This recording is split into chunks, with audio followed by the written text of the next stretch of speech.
is long overdue. The episode is a week in the making. But you know what? It's always good to talk New England Patriots football, especially with my guy, the guy who loves to talk Patriots football as much as I do. Give it up for the one and only McGarvin. We're back here, episode Hello, hello. 239. How are you doing this evening, sir? I'm doing well. How are you? I'm doing great. Like you were saying off camera, I had a wedding, like a pre-wedding celebration, bachelor party this weekend. So like I'm pushing through the edges, but you know what? It's always worth it for the podcast.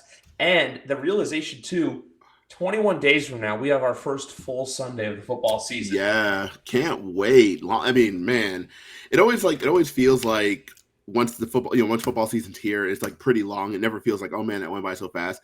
But the off season, I'm like, this is an eternity. Like when was the last football game? Like, give me something. So I'm pumped.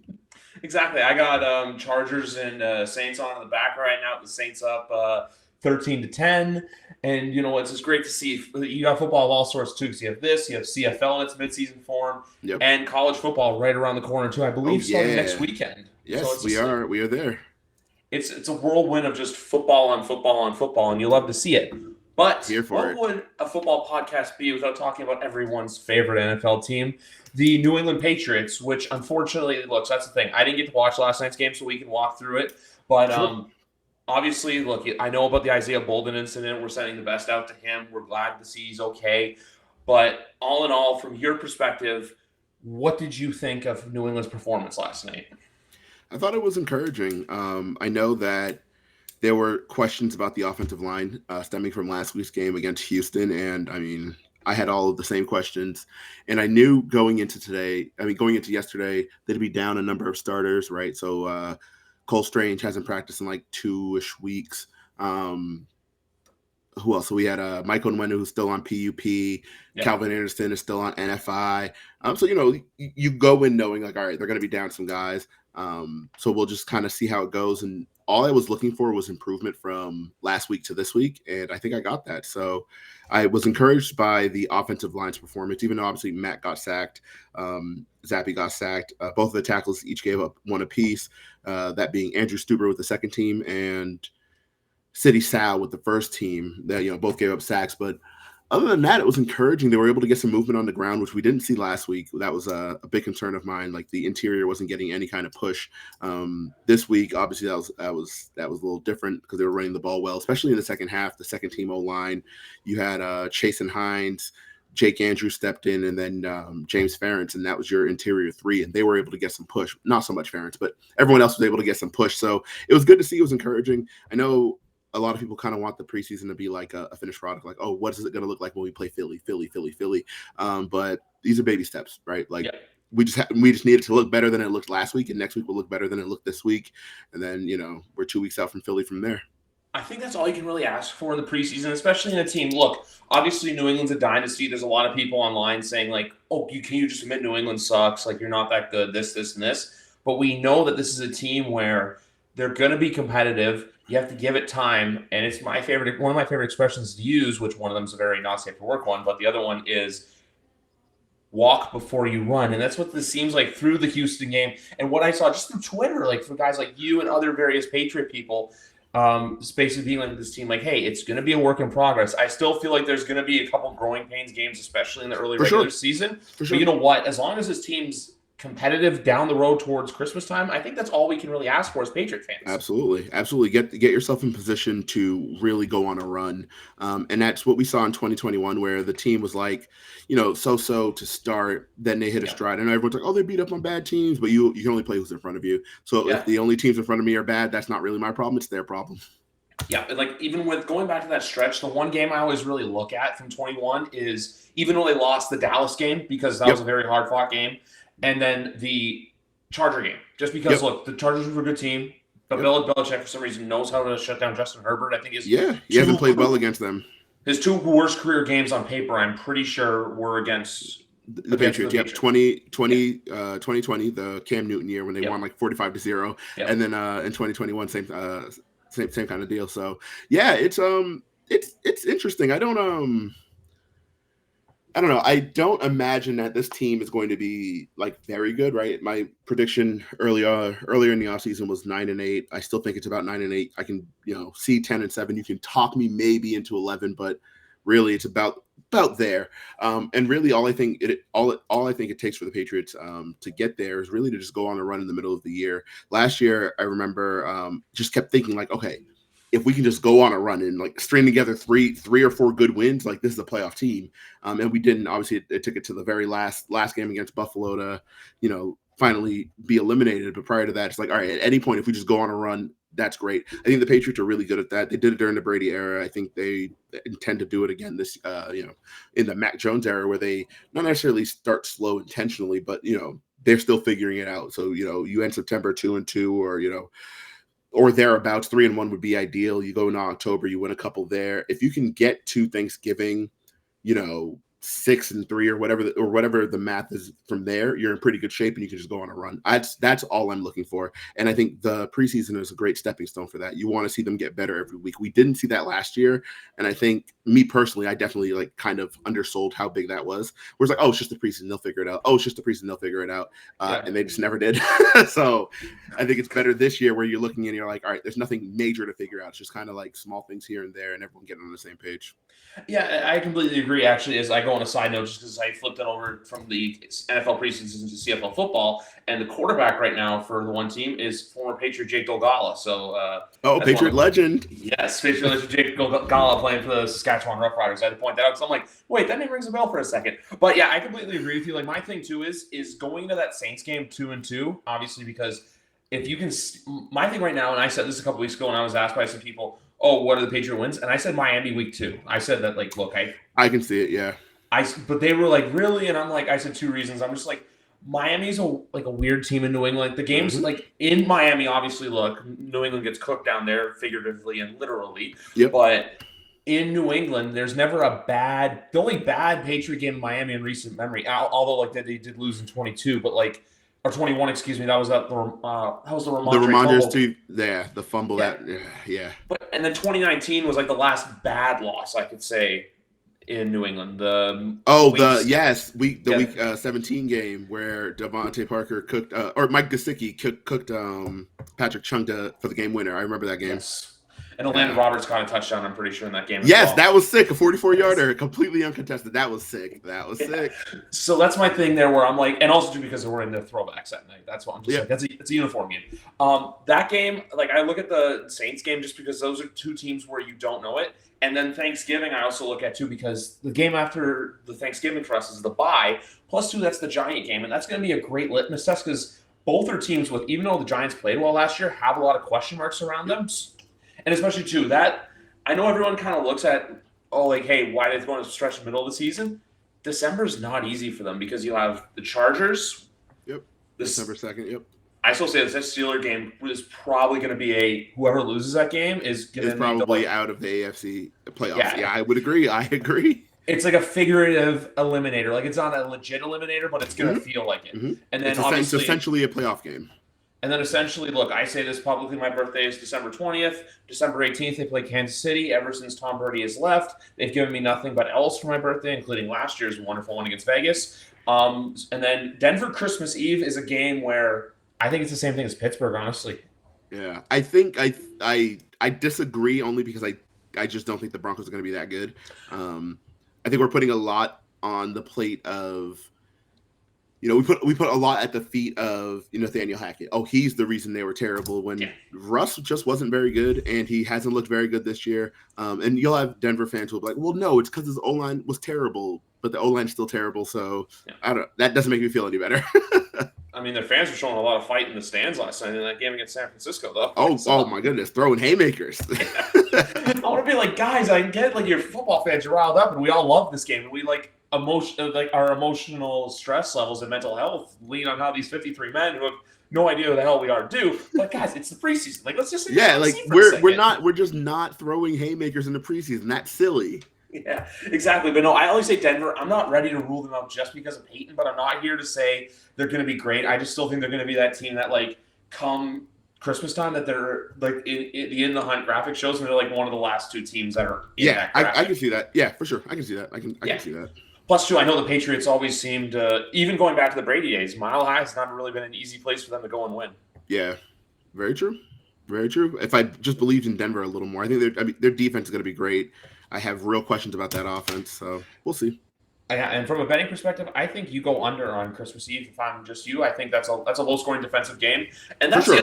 that's the other thing too with this team. Like, and so like when I was saying to people, I'm like, hey, I said 7-10 is this team's floor, where I think just because you never know what can happen. But then someone told me like 5-12, and I'm like, there's no way in hell this is a terrible team like that. Nope. And the main thing behind that is this is a top 10 defense in the NFL. Oh yeah. I just don't buy that they're going to be bad. We saw a team that was like absolutely terrible on paper and in practice in 2020, and they won 7 games. You know what I mean? Like that if that team can win 7 games, I can't ever imagine that the Patriots are going to bottom out 5-12. Where last year they won 8 games, and that felt almost as bad as the 2020 year. And it's like, well, if the floor here is 8 games and a game away from the playoffs, and that's considered a terrible year, then I think it would be just fine. Exactly. Like I even saying this right now, where I'm like, I can see 8-9 being realistic. I can see 9-8 being realistic. Mm-hmm. 10-7 is like, hey, they stole a couple games that they shouldn't have won, which I think we say both is like something they should have done last year. Like, say for example, if last year you beat Green Bay and Minnesota, let's just say those 2 games. Yep. Even though I do think Minnesota, they really not Minnesota, Green Bay, they basically just gave the game away. They were just like, okay, we'll take the L, whatever, because they knew Detroit and yada yada yada. But with this year, though, like you can't just do that. You got to go out there and win those games that you may not have any business winning. Like if you can split versus, I look at Buffalo, where I'm like, if you can split versus Buffalo, more than ideal. I still see a world where they sweep the Jets, just because look, I know the Jets have all this hype, but I think coaching is a bigger. You know what? It's the preseason. Yeah. Let's keep it polite. I think coaching is a bigger discrepancy between the two than people are willing to admit. So I know they have Aaron Rodgers and they have all these great players and everyone's going to be so excited about them. I just need they have no benefit of the doubt for me. You have to show me. Yeah. Show me something. You know what I mean? And they have a rough season, a rough schedule to start as well. So show me. I think they're rougher than us just because, look, you have that Buffalo game I can't wait for the Tuesday afterwards because also here's the other reason I want them to fail because whenever I flip on an ESPN or I see a clip on YouTube of it, it's always Mike Greenberg being like, can you please tell me the Jets are going to be good? And Bart Scott doing the exact same thing. So it's like, because I want to see guys like that basically have to like walk back takes and stuff like that. Yeah, that's always great. That Tuesday is either going to be, this is the best team in the league, they're going to the Super Bowl, or it's going to be, it's the same old Jets. Like, do you remember? Yep. I always remember this 2018 when Sam Darnold went into Detroit and beat the Lions. I think it was almost 30. He threw a pick six on his first play of the game, and then from there they just carried it out. And then from that season, Sam Darnold his rookie year. Yeah. His first start against Detroit, and then from there it was just like downhill. An avalanche. From there. Yeah, for sure. So like it's just like one of those things where. We always know this too, regardless of who the teams are, that first Sunday of the NFL, the first Monday of the NFL season, the biggest overreactions in the world happen. Yep. And then the next Monday in week 2, I think everyone tries to, course correct and they overcorrect. And now everyone's overreacting the other way. And then by week 3, the takes kind of stabilize and everyone's like, all right, here's what we're doing. Yeah, exactly. When I look at this Patriots team, I want to go to the quarterback situation. There is no competition. But I will say this right now. I know a lot of people saying this is the year for Mac Jones, but I think let's say this year doesn't go well for him, it's the same thing as last year, there's a very good chance the answer is already in the building in Foxborough. Who are we talking about, Malik Cunningham? Yes, I think Bailey Zappi is – I've said this from the jump, especially when people laughed at why they drafted quarterback, because I knew Bailey Zappi was – drafted because Jared Stidham wasn't working out. I just knew that it was time to move on from Stidham, and that's what they did. Now he's backing up in Denver. But with Malik Cunningham, I'm not saying starter, but if he can get his throwing right, the kid's got a bit of a future in the NFL. He's an exciting player. I don't think it's going to work for him at wide receiver. I know that's where the Patriots are playing him. They force-fed him targets last night. He got 5 from Zappi in the second and third quarter. He didn't come down with a single catch. He just doesn't look like a natural catcher of the football. And so that's where I'm like, I just don't see it at quarterback. But his speed is legit. I think he might have something there as like a wild card, wildcat kind of quarterback. And it's weird to call him a wildcat quarterback, given that he is a quarterback. But I mean, like, plays where he's just back there to kind of run the football. We're here to run options. We're here to run, buck sweeps and whatever the case is, and we're just here to run the football. That's what he's going to do. I think he has a role in that regard. I know people want to compare him to Taysom Hill, like, oh, he's going to be Taysom Hill, but I don't think he's going to be asked to do some of the things that, because I think what gets lost is Taysom Hill does a lot of like physical things, right? As a football player, like he is a physical man, and I know he's a quarterback, but he is built like a tight end. You know what I mean? Like a small tight end, but a tight end all the same. Malik Cunningham is not that. So some of the between the tackles running that Taysom Hill gets asked to do, I just don't think we'll see that from Malik Cunningham. But I do think with Malik Cunningham, jet sweep. I think he's probably already the third best quarterback on the roster. I think Trace McSorley is done for. Yeah, I think Trace is cut. Like, I remember my dad told me when they signed Trace, he's like, "Oh, are you excited?" And I said, "No." I'm like, Trace is there to be the scout option quarterback. Like, he's there to just do this. And then as soon as the Houston game happened, I'm like, "Yeah, Trace's days in New England they're numbered." Yeah, he is showcasing his arm for his next team. Yes, but with Malik Cunningham, like I say starter lightly just because like we've seen what happened with Cam, and I say that too because it's just like I don't see a world where next year, say if New England it craps out, I don't think they're going to go draft a quarterback next year. I think it's just next year is the ultimate.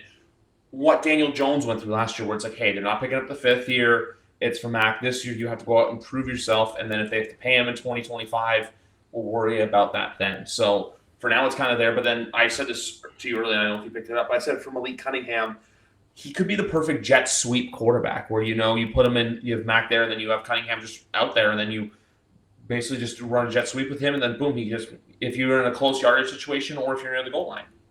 Yeah, I think he has the talent for that, and I think you can actually build on that, right? If you have him on the field, you can have situations where you throw it backwards to him, and all of a sudden he is a viable passer. He may not be like a full game passer, but he can throw a good pass. You know what I'm saying? So it could be a situation where now you have trick plays and he's involved. I'm just really curious to see how they get him involved in the offense, because at this point I do think he makes the roster.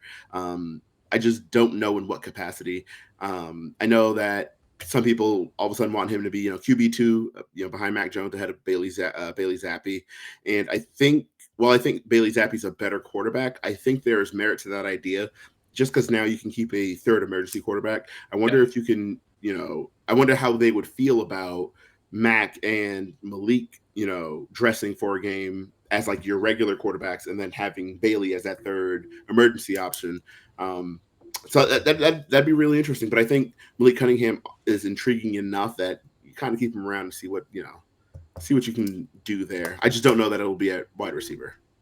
No, but with wide receiver, we'll get into running back, obviously, because it's a hot button topic right now. But with wide receiver, do you think Kayshon Boutte has secured himself a roster spot, or do you think it's still you got to see one more game? You got to see a little bit more. Okay. So I look on your timeline. Yeah, I don't want to be a prisoner of the moment, right? Because I know he had the big 40-yard touchdown last night. But yes, he has made the roster. If it's up to me, I think he's just really come on over the last few weeks. I know he started camp slow. And earlier this week, I remember I was telling, the guys in the group chat, I was like, I don't really think, Booty has made his case very strong for a roster spot yet. I don't think he has it yet. It's not guaranteed. And I had some guys who I really respect telling me, I think he's gonna make it on.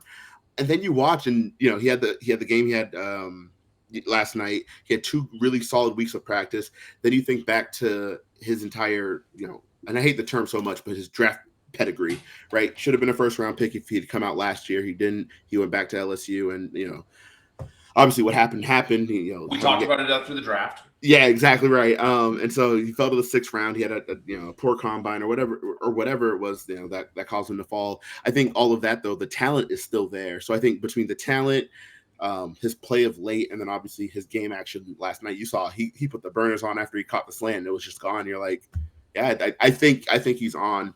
As far as what that means for the rest of the wide receiver room, I know that the current punching bag seems to be Tyquan Thornton, and we're like, oh, well, it's going to be Thornton. He's going to be out there, man. Now, oh, he's a stick. Oh, he sucks. Blah, blah, blah, blah. I think he offers something that no one else on the team does, and for that reason, he's going to stay. Between that and he was a top 50 pick last year, 2nd round pick. Like, I know as much as people are like, well, you could just admit the mistake and move on. That's not something that most teams do very often. So I can't really see that that happening with Taekwon. Also, I just think no one else on the roster has his deep speed, right? I think Demario Douglas is extremely quick and can run after the catch. I think that, Keishon Boutte, same kind of thing where he can really do some damage after the catch. But I think as far as like pure speed from snap to, from snap to catch, Taekwon offers that and no one else does. So I don't think he's going to be out. Devontae Parker just got an extension, and he's also the only perimeter X receiver they have on the roster. They'll go up and get it, jump ball kind of guy. So it's not going to be him. You have Kendrick Bourne, who I originally thought like maybe it is Kendrick that goes, but he just has such good chemistry with Mac Jones. And he's just a reliable pair of hands. I think you kind of just have to keep him. And then Juju was obviously signed this offseason, so he's safe. And Pop Douglas, I think, made the roster like 3 weeks ago, like day one in camp. I the very first day I was down there, I was like, holy cow, this number 60, whoever the receiver is in number 60, that guy can play. And I think it bore out. He's extremely exciting. So that gives you 6 receivers, and the Patriots generally keep 5. I think they keep 6. I think you go short at a different position. Yeah, because when it comes to like late round picks, and look, like Tyquan Thornton, people giving up on him, like that's just not a feasible option. And also, only bad teams do that. And the Patriots aren't a team that makes bad decisions like that. I think someone like Trey Nixon, who I know a lot of people are high on, I think he's someone who's probably going to be cut or absolutely, at least for sure. But because I know a lot of people are saying and even me too was like Ernie Adams pick, he's going to be great, but then he just never got the time. Ronnie Perkins is another one too, but he's still a top 100 pick, so I think you keep him around for a third year and hope that he plays this year. I mean, I think the fact that he hasn't played to this point, I think he might just be gone. Because he was obviously hurt last year, so obviously he couldn't play. But his rookie year, they didn't activate him once. I don't think they've seen enough. And then he hasn't, played in the even this preseason, just hasn't played. So, what? Yeah, I don't know. I don't know if he's cut. I think he probably ends up on IR. Season-ending IR, but I think just because he's just not there, he just doesn't play. That's just it. But then even going back to your wide receiver argument, I kept saying this last time with Kendrick Bourne because look, last year I remember our second pod together, I said the 1,000-yard take, which I can see happening this year because look, people realizing that hey, Matt Patricia just hated this guy for no reason, and I wouldn't be shocked if Kendrick Bourne has a big game against Philly just to be like, hey Matt, like an FU game for Matt Patricia because he knows he's on the other sideline. That would be good. The one thing I know this gets confusing, but Pop Douglas and Demario Douglas the same person? Or it's just a nickname. Okay. Yeah. Wasn't sure about that. And then even still, the Tyquan Thornton thing, he's got the jets, he's got the burners, and he's proven it too. I know he's in his second year, but then with Butte, he can come in and do kick returns, do punt returns, unless you want Marcus Jones doing that. But I feel like it's a more feasible option to have Butte do that, and then you have Marcus Jones occasionally run offense and then mainly play and hone in your craft in the secondary. And then with Tyquan Thornton, look, you just use him and expect him, hey, catch the ball and hopefully he can gain 20 or 30 yards. Yeah. What was the other take I was going to have? Oh, yes. I obviously, look, I know running back's a big one, and I know we said we're going to get to it, but there's one other take I have for you. Sure. I know we're all excited for Mapu because of how good he's looked, and I know Christian Gonzalez has all the hype. Yeah. But I'm going to say this right now. I know he's a rookie, but Keon White is a man. He is just even when you see photos of him and he looks like he's just going to he was built in a lab. He's a rookie that he's built in a lab. He's that rookie where it's going to be like, oh my God, how did he fall? He's going to be that guy. I feel like people are going to be like, why wasn't he a first round pick? Just because he's going to go out there and he's going to have to play up.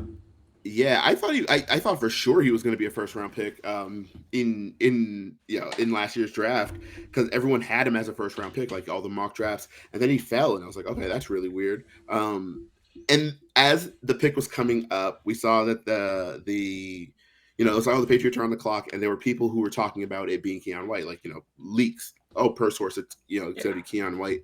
And I remember I tweeted it, and the timeline at the time was very upset. They wanted a wide receiver badly. They were like, bring me a receiver. And I tweeted it out, and I just said, I know people are going to be mad, but Keon White fucks. That guy's awesome. So, if he's the pick, that's amazing. And then it turned out he was the pick. He is amazing. I know he's 295 pounds, so you don't think, oh, yeah, this is going to be an outside linebacker for the Patriots, but, he lined up on the edge and looked just fine. He lined up in a 3-point stance. He looked just fine. We've seen him cover in college. He obviously, he covered. He even dropping into coverage at times. He is an athlete You know what I'm saying? So I'm supremely excited for him. I'm bummed he didn't get to play yesterday because of the leg injury or whatever it was. But he is someone who I agree. I think day one he's going to be out there and people are going to be like, "Hey, where's 99?" Because that guy's a problem. And also, too, that number is just great. Like you have Yeah, for 99, sure. you have 9 and 99 lining up on the edge. It's like, Yeah, oh, let's go. You yeah, can mix yeah. 91 in Love it. there. And even the Mapu pick, I know a lot of people are like, oh, what's this player, Sacramento State? The more Yeah. you watch him, the more you look at him, he's pretty much like a Jabril Peppers 2.0, like where he's a hybrid linebacker exciting. safety. Yeah, he is, and he's so fast. And I know that his 40 time wasn't like, you know, super impressive or whatever the case is there, but he can run. He can run really well.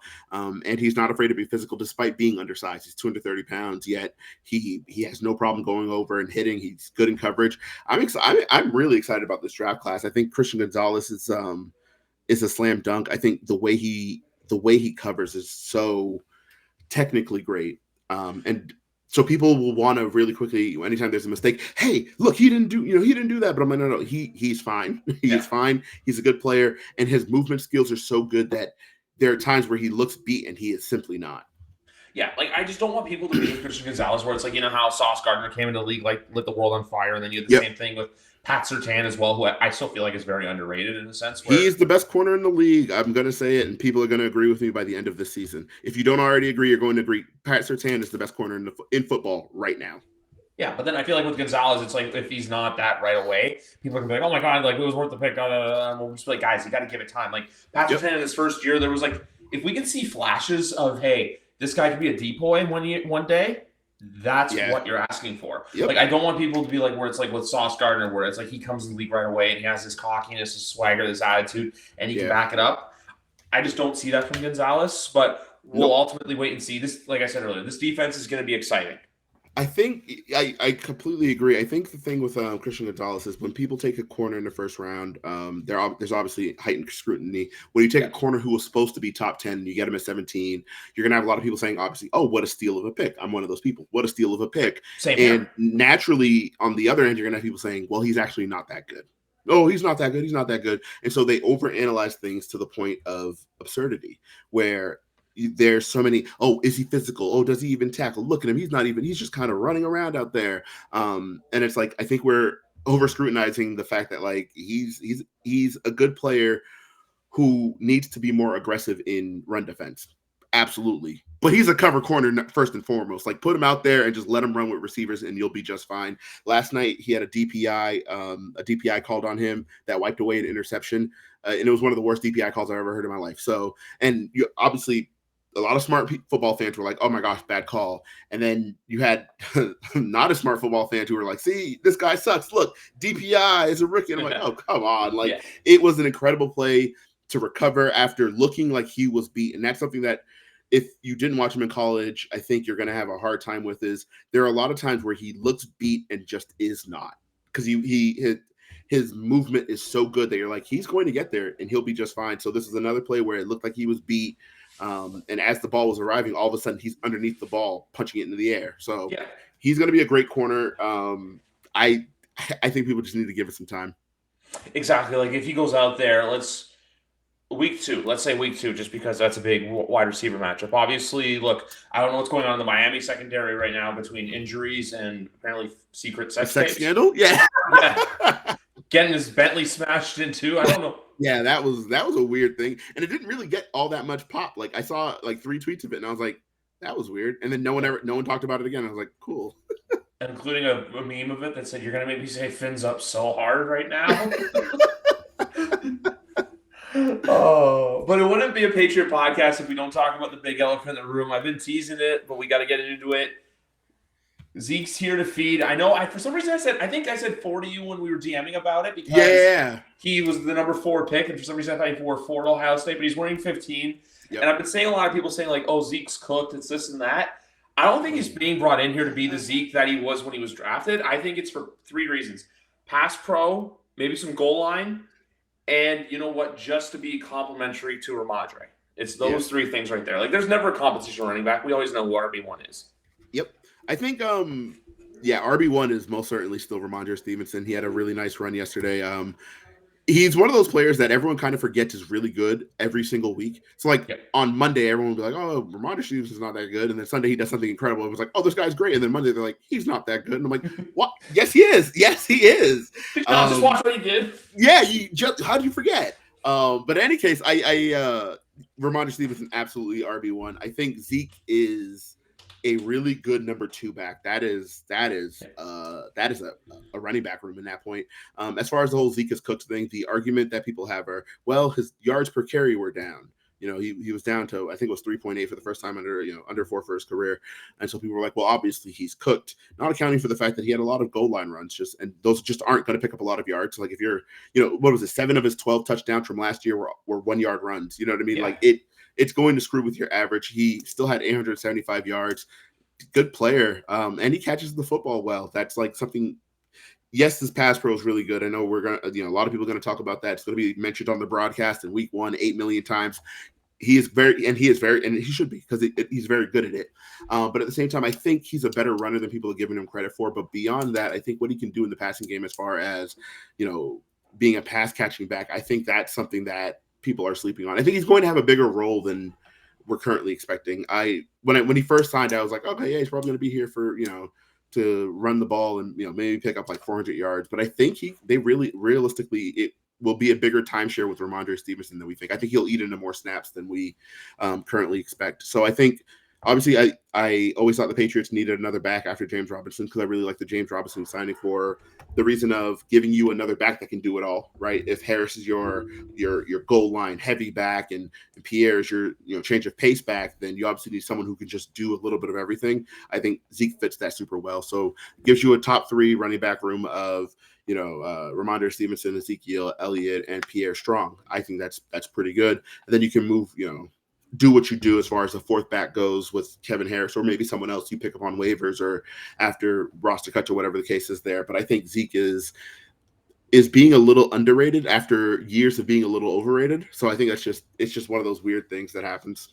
Yeah, exactly. And I also feel like, too, it's just another sign of like, hey, maybe Kevin Harris and Pierre Strong, they're not ready to take on more of a workload yet. So you can kind of still use them, but they're not use them to what I think they were expecting to use them for. And it's Zeke's only here for a year. Then by year 3 with those 2, it's kind of like, hey, we're ready to plug and play you now into a more prominent role in the backfield. Yeah, and in particular with Pierre Strong, I think people just aren't remembering correctly how Patriots developed that kind of change of pace, 3rd down kind of back. Yes. You remember Shane Vereen didn't play. I think he played 1 game his rookie year. James White didn't play at all his rookie year. And by year 2, they were, kind of getting there.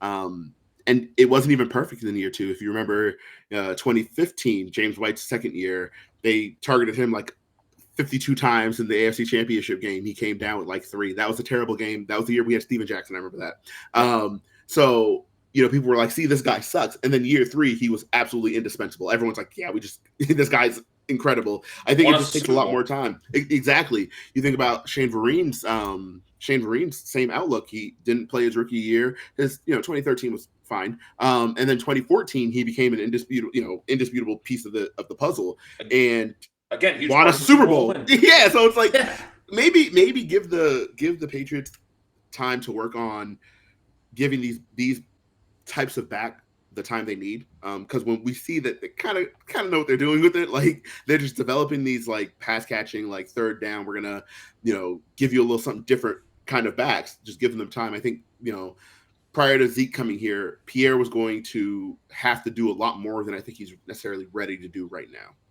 Yes, I completely agree with that, where it's kind of like maybe, hey, Pierre, the big saw something came to it, it's like, hey, scale it back a little bit. You're not ready for this. It's like, hey, we still have faith in you to do well, but we're not exactly ready for you to take that next leap that we were hoping for you to take. So that, like you were saying, year 2, it's like, okay, cool. But by year 3, it's like, look, strap a rocket onto him and see what happens. Yep, for sure. So I think he just needs a little time, and I think the Zeke signing gives him that time. On top of, obviously, and I think I focus a lot on like the football part of the NFL, but I also I realize I don't give enough credit to quote unquote star power. I don't really care about star players. So I'm like, whatever, if you can play, you can play. I don't care where you come from. The energy around the Patriots with regards to like the fan base and some of the media has really shifted since Zeke got here, right? Zeke got here and now everyone's like a little more excited about the Patriots than they would have been. And I don't know, it feels that way. And I don't know if maybe I'm just looking in an echo chamber or whatever the case is, but it just feels like there's a rejuvenated energy around the team. And I think that's something that kind of happens when you add a big name player. So I guess it matters a little more than I thought. I'm always just like, I don't really care. You don't need a star player, just the guy who can play. But I don't know. Sometimes you might need it. So Yeah, that you know what? That's just it. Because it's like, hey, you need a little spark, you need that little boost. But then even too, like how you're saying, the mood change because it's like, hey, it's a well-known name. Because how often do these names come to New England? Like even with the tight end room, I saw. I'm not going to mention this personality by name because I just personally don't like his takes. yeah, But basically saying how it's like the Patriots bring in Mike Gesicki and like trying to say how he's not a good pass blocker when I literally went, they're running 2 tight end sets. They're not using him as pass blocking. We talked about it. What happens to Hunter Henry when you put him in pass blocking? it's gonna look bad. Yeah, for sure. Yeah. For sure. But that's not what he's here for. No, so it's just to that point too, where it's like, for everyone saying that New England's going to be bad, I'm just like, I just have faith in this coaching staff that they're going to plug and play players the right way. And with the Bill O'Brien thing, if he's only here for a year and gets a head coaching gig, so what? But I still say this, that Adrian Clem coming in is going to be something that's going to be beneficial to the offensive line down the road. For sure. And I think he's a solid coach. I mean, I like what he did with the Ducks. I know the reviews out of Pittsburgh weren't great, but I think he's a solid O-line coach. His O-line generally looked pretty good. I think right now the biggest issue facing Clem is just injuries. He just doesn't have his guys. his guys just aren't available. So you're putting together some lines and you're like, I can't believe Bill Murray is playing tackle. 2 years ago, he was a defensive lineman. Like, that's the point we've gotten to. They're signing, Micah Vanterpool from the USFL. He's now inserted, and last week he was playing as a second team guard. And it's like, you literally just got here. This is your very first practice with the team, and you're thrusted into a role because the guys just aren't available. So I think with everyone concerned about the O line, I would just go ahead and say, hey, this line, if this is the line they bring to Philly, they're going to lose. But this is not the line they're going to bring to Philly. Andrew Stuber will not be lining up across from Hassan Reddick. That's not going to happen. So I know everyone's freaking out. Oh no, the line looks terrible. This line's going to get us killed. Not the same line. Just kind of wait for it to settle.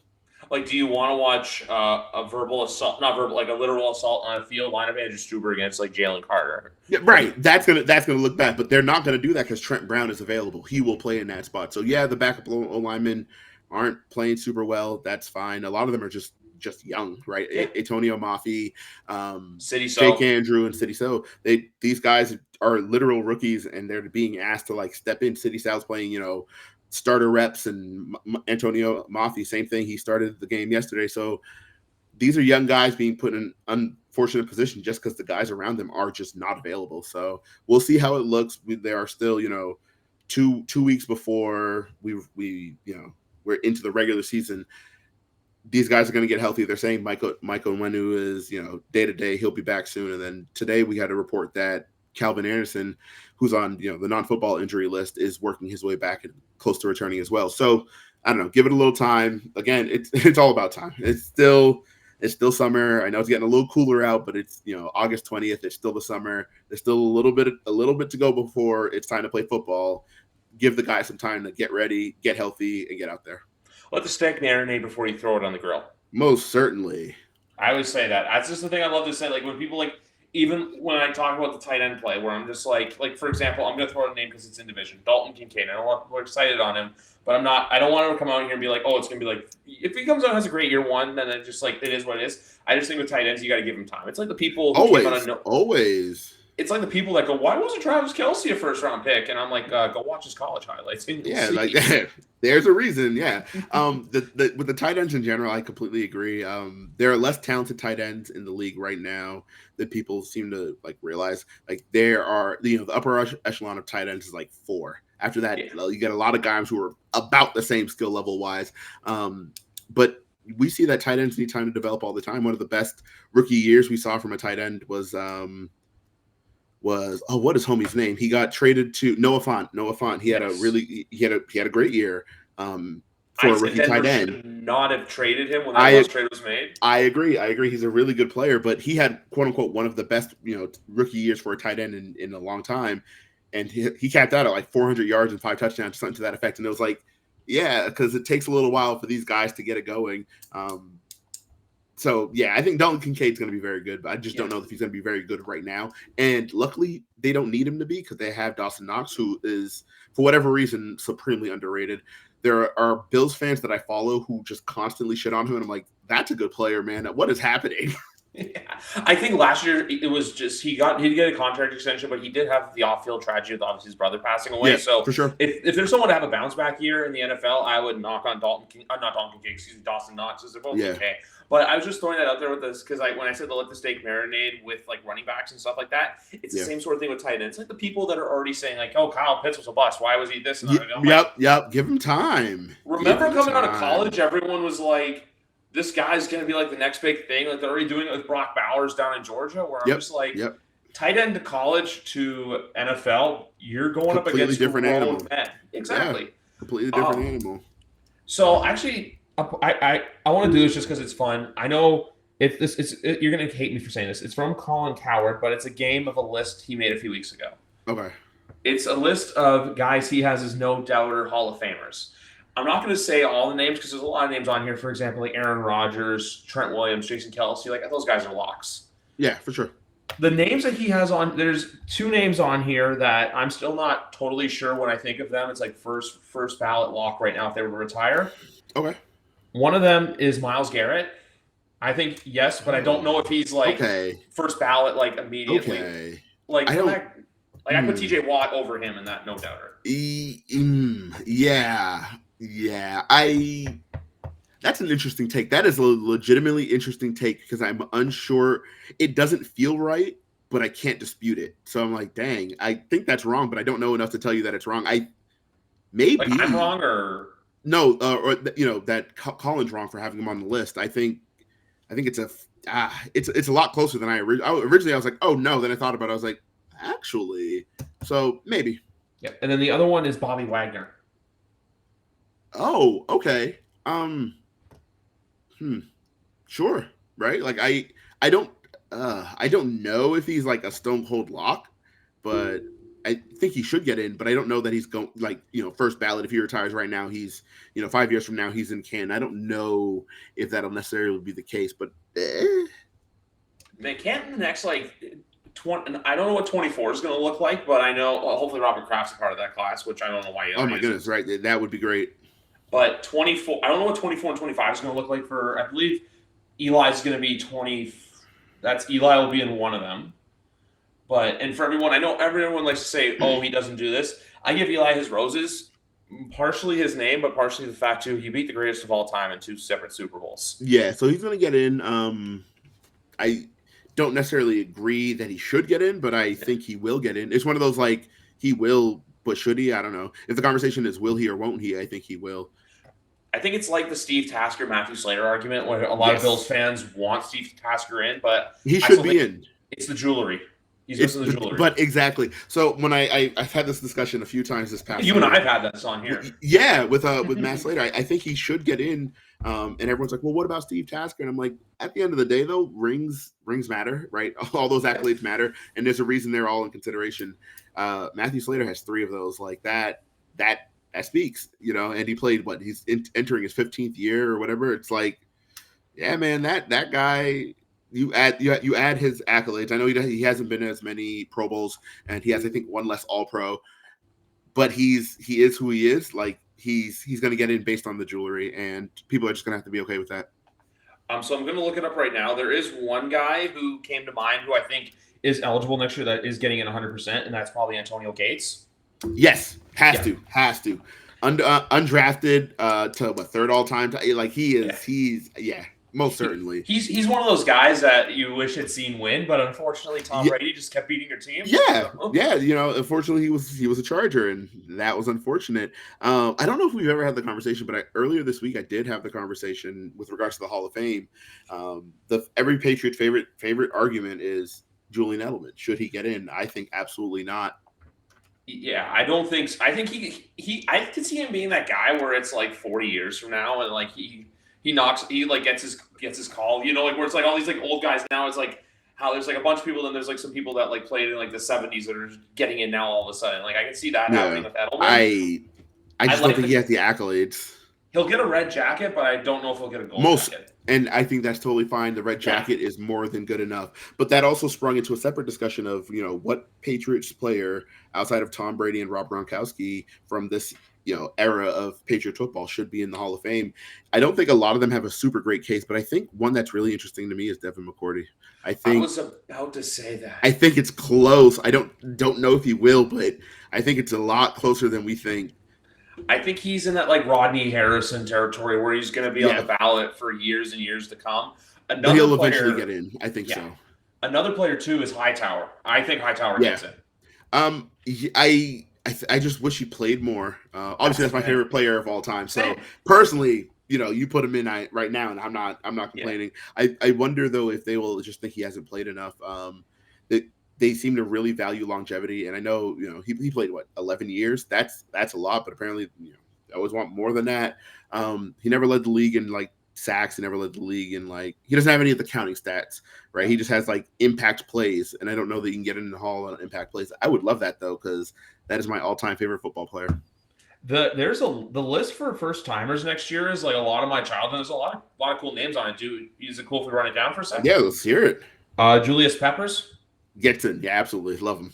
Eric Berry. I don't know that he played long enough, but I think the legend of Eric Berry, because when he did play, he was elite. It was just he missed a year because of cancer. Then he had the Achilles tear. So I don't know that he has the longevity, but he was awesome when one of the only players I ever saw like one-on-one shut down Gronk, and you were just like, yeah, Gronk's just having a bad time. Haloti Ngata. I like Haloti Ngata. I don't see it, but I like it. I like him. I just don't think he gets in. Jamal Charles. I think that's a player. I don't know if he'll get in this year, but he'll get in eventually. I think so as well. I think his yards per carry, leading the NFL in history in yards per carry, I think that's going to matter. He's another one who was just like really awesome. He just fumbled a lot. Yeah.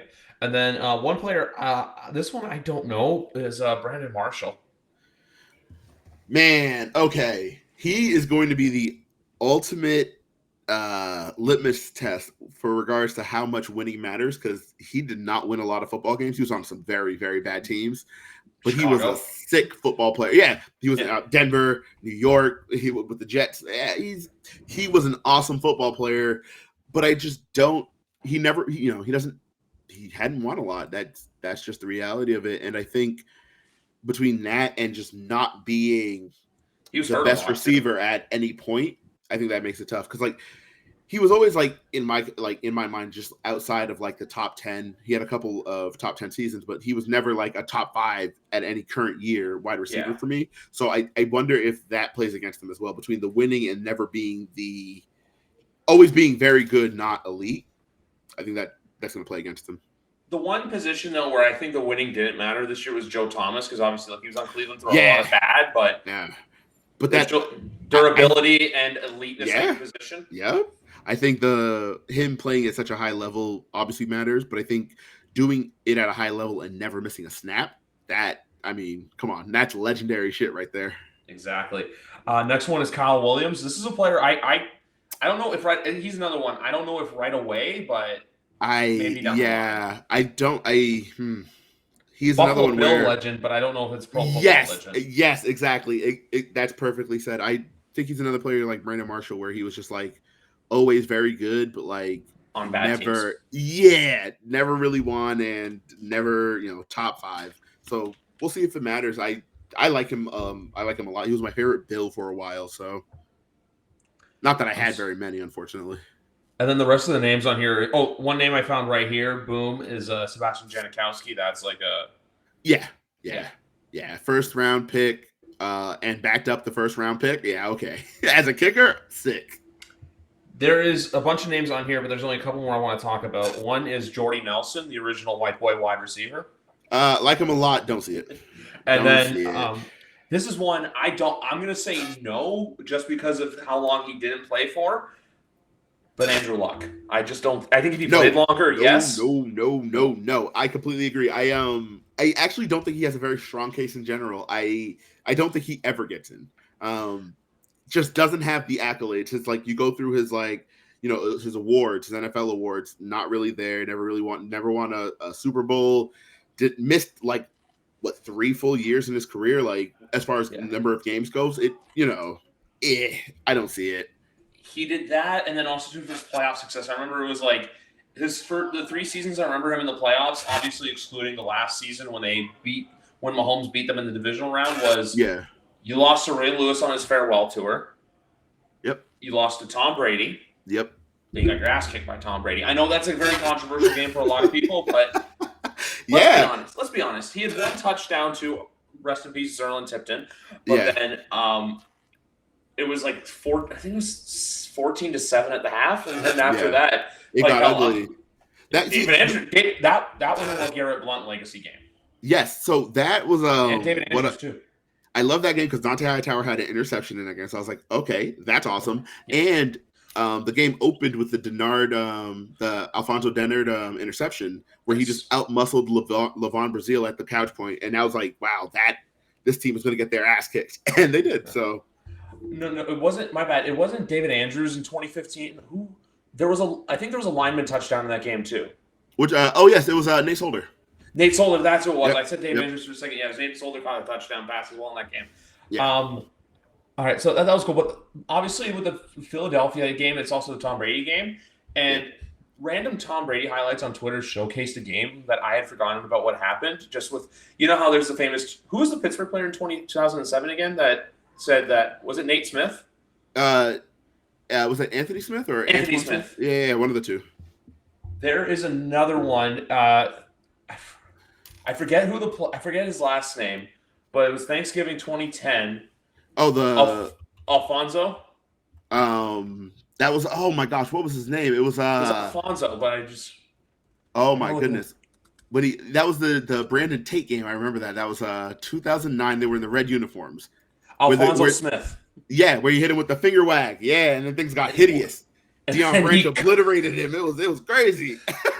That's just one of those games, though, that it's just like where Tom Brady has like that Michael Jordan element of like, okay, you're gonna poke the bear is gonna claw you and just like rip you like limb from limb. Where it's just like he does a wag on first down, and then like you said, Deion Branch cooked him, Brandon Tate cooked him, and then after that he just bullied him for the rest of the game. It's just like that ability shows like how much someone can cook you in a matter of seconds. Yeah, that was that's one of my favorite Tom Brady games. That we had a couple right around that time, because I remember I believe that was the same year they had the 59-0 game against the Tennessee Titans. I think so, because it was obviously that's when Tom Brady threw all those touchdowns in like that 10-minute span. It was like, this is hideous. I will never forget that game because it was my first month working at Pizza Hut when I was like, I think I was like 17 or something like that. And I watched that game in the store, and it was a huge blizzard, obviously. And I was just watching it in the store, to avoid walking home. And I was like, this is incredible. Like, I wanted them to score 60 so bad, and they didn't. Other ones for me include, and I still, whenever I look back on this interview, I know there's all that talk about the Kansas City game where everyone likes to go, oh, what if D Ford wasn't offside, yada, yada, yada. Yeah. But the more I think about it, that Tom Brady interview with Tracy Wolfson after the Charger game, we all should have looked at that. Everyone says we suck. And we're not going to win any games, We should have looked at that right away and said they're winning the Super Bowl. Yeah, it was tough that year, though, because, like, the team just wasn't super good. But Tom Brady made it happen. Him and Cordero Patterson just kind of like, I was like, y'all are really cooking something here. I was a big fan of CPAT that year. But, that was a special game. And people love to pretend like after, now whenever that post comes up, everyone's like, oh, the football players will say anything to motivate themselves. No one counted them out. And I'm like, yeah, they did. I remember that year. Everyone was just like, this is not a very good team. Yeah, I remember that too. And I remember the Kansas City game as well. But I think something no one talks about is the fact that he converted 3 third and longs in that overtime period. Yeah.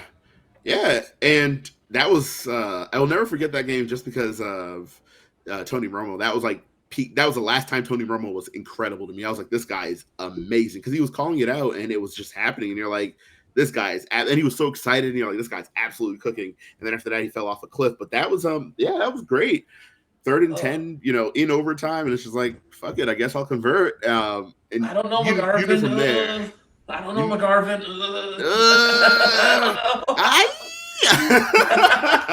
And now we get to hear him 2 of the first 3 weeks. So I know. Like, how did that happen? Unlucky, yes. I feel like it's a mix of because the Jets get the same treatment as us, where it's like, hey, you get a Sunday night football game, which I'll say this right now, that is your ultimate litmus test. If the Jets go out there and get cooked by Mahomes, I'm gonna and they will. And they will. So in those sack exchange uniforms. So we'll see what happens. But man, I always gotta say this with you. It's always a blast getting to record. Always fun. Yeah, for sure. Fun. Guys, we're bringing it back this year. I'm gonna make the announcement now. I'm sure we talked about it last time. I'm gonna say it again. We're gonna do the monthly recaps after every month of Patriots football. McGarvin and I will get more involved as a mainstay here on YWC Football Talk, guys. Enjoy your week. I know I'm back. I got a lot more content coming up. AFC preview show next Monday night. Stay tuned for that, guys, and have yourselves a good night. Take care, everyone. See you.